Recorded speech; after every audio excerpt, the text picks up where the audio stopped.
उनके साथ स्वाभिमान पार्टी के स्वदेश स्वाभिमान पार्टी के एक होनहार लीडर बैठे हुए हैं जिनका नाम लल्लन राजभर है, जो प्रदेश प्रवक्ता हैं और इस संस्था के काफ़ी होनहार लीडर हैं। उनसे कुछ बात करने का हम प्रयास करेंगे। तो ताज़ा न्यूज़ में आपका स्वागत है सर। जी, आपका भी स्वागत है और आपके चैनल के माध्यम से जितने श्रोतागण देखते हैं उनको भी मेरे दिल के अनंत गहराई से और मेरे पार्टी की तरफ से हार्दिक स्वागत अभिनंदन उन्होंने। Thank you sir. मैं ये आपसे एक सवाल हमारा आपसे है, आज राम का जो मंदिर बन रहा है, आजकल देखा जाए तो राजनीतिक का एक विषय बन चुका है।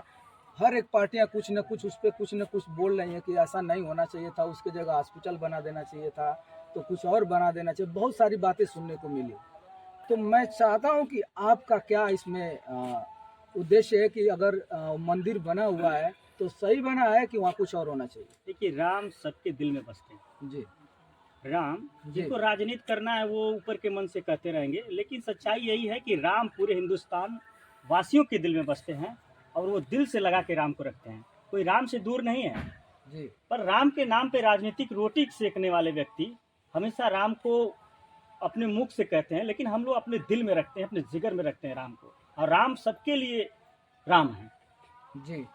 कुछ पार्टियां यह भी कह रही हैं कि जो राम मंदिर बना है, कई 100 करोड़ खर्चे हुए हैं, अगर वहाँ पे हॉस्पिटल बन गया होता तो उचित था। इसके लिए आप क्या कहना चाहेंगे? सभी चीज़ों की ज़रूरत है समय समय पर, और जी। हॉस्पिटल की तो बहुत ज़्यादा ज़रूरत है, क्योंकि कोई बीमार पड़ेगा, कोई तकलीफ में होता है तो हॉस्पिटल से ही ट्रीटमेंट वगैरह इलाज होता है। मेरे कहने का मतलब सर ये है कि मंदिर बनना चाहिए कि नहीं बनना चाहिए वहाँ? देखिए, समय समय पे सबकी सारी चीज़ों की ज़रूरत है, और जो कुछ भी हो रहा है समझ लीजिए जी वो समय एक निर्धारित है, समझ रहे हैं ना। जी और समय जिस चीज़ का निर्धारित होता है वो समय पे आने पे सारी चीज़ें हो जाती है। इंसान को सिर्फ अपना कर्म करते रहना चाहिए, अपना कार्य ईमानदारी पूर्वक करते रहना चाहिए।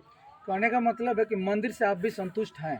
देखिए, क्यों नहीं संतुष्ट होगा आदमी, लेकिन उसके साथ साथ और भी बाकी चीज़ों को फोकस करना चाहिए सरकार को, जैसे शिक्षा हुई, स्वास्थ्य हुआ, और गरीबों को मदद जो आज के डेट में आप देखिए सर, ये कोई बात नहीं हुई। देखिए, कोई भी सरकार हो, चाहे भाजपा की हो, चाहे बीएसपी की हो, चाहे समाज कोई भी अदर पार्टियां हो, हर पार्टी, जब भी किसी पार्टी की सरकार आई है तो बेरोजगार रहे हैं। कौन सी ऐसी सरकार है कि बेरोजगारी खत्म कर दी है, बताइए? देखिए, समाजवादी पार्टी की सरकार यहाँ बनी थी, जिसके अलायंस में हम लोग गठबंधन में हैं। जी और मैं आपको गिना देना चाहता हूँ, ये जहानियापुर की धरती है, यहाँ से 3 लड़के वर्दी पहने, जो हमको लगता है कि समाजवादी पार्टी की सरकार अगर नहीं रहती तो हमको लगता है कि वर्दी वो नहीं पहन पाते।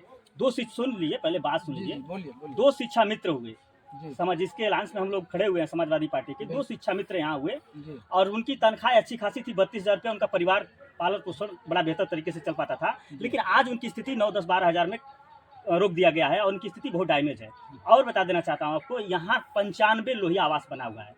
उन गरीब परिवारों का आवास बना समाजवादी पार्टी की सरकार में। हमको लगता है कि 2 पीढ़ियाँ बीत जाती तो भी आवास नहीं बन पाता, पत्रकार महोदय। अच्छा सर, ये हमको बताइए कि मान लीजिए समाजवादी पार्टी में बहुत सारा विकास हुआ, तो हमारे कहने का मतलब सिर्फ एक गांव या 10 गांव के विकास होने से हमारा उत्तर प्रदेश तो चल नहीं पाएगा, बेरोजगारी तो खत्म नहीं हो पाएगी उतने से। तो सिर्फ यहाँ के लोगों को रोजगार मिला, लेकिन अदर जगह भी बेरोजगार घूम रहे हैं।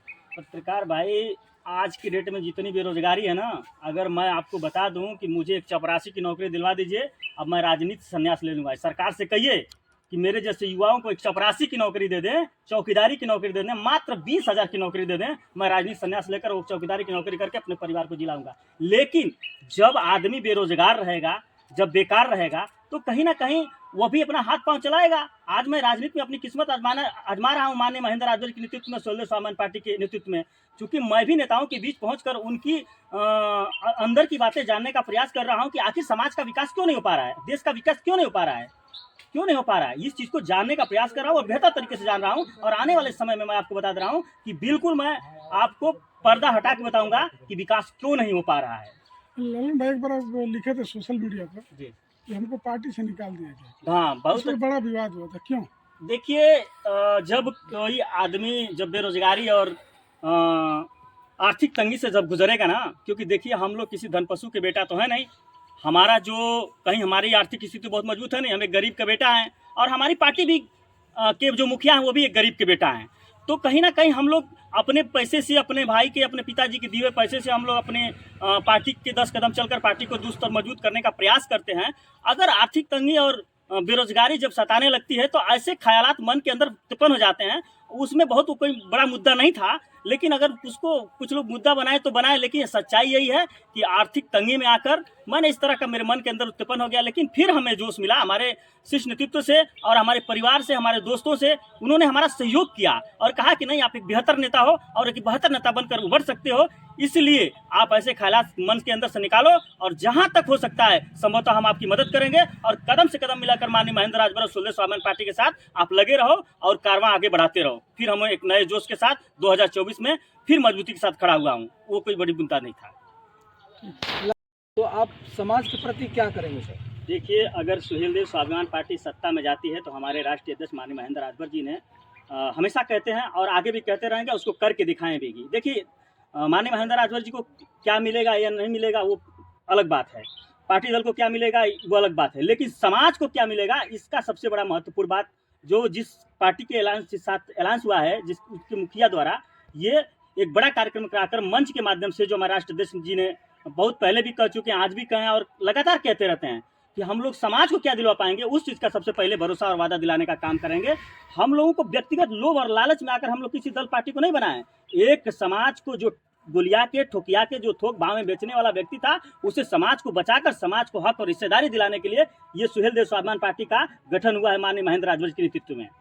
ये तो सर सारे नेता कहते हैं कि जब भी मैं सत्ता में आऊँगा तो अपने समाज के लिए बहुत कुछ करूँगा, क्या कहना चाहेंगे इस पर?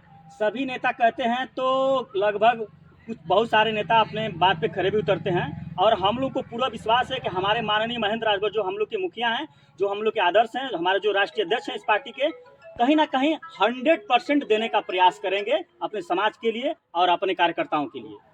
जी, थैंक यू सर।